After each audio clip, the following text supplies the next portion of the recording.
il y a 85 ans, ici même, à Malo-les-Bains, nos plages étaient maculées de sang. 400 000 soldats britanniques, français et belges, pris sous le feu ennemi, attendaient l'assaut final des troupes d'Adolf Hitler. La poche de Dunkerque, devenue un étau, était alors un enfer pour les troupes militaires comme pour les civils. La Wehrmacht avait engagé 2 fois plus de soldats que les Alliés et les appareils de la Luftwaffe mitraillaient et bombardaient sans relâche les hommes retranchés sur la plage.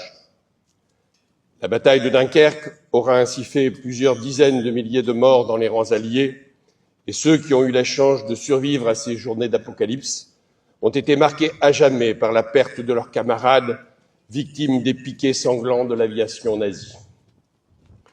Pour des valeurs, pour un idéal de respect de l'être humain, des hommes et des femmes ont ici perdu la vie pour poursuivre le combat contre le fascisme et le nazisme.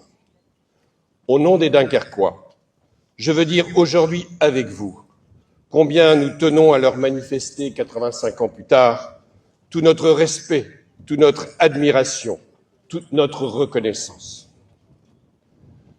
Leur combat, leur résistance folle entre le 26 mai et le 4 juin 1940 a changé le cours de l'histoire de notre continent et du monde.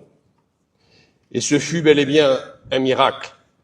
Le miracle de la délivrance qui inspira à Winston Churchill son fameux Spirit of Dunkerque.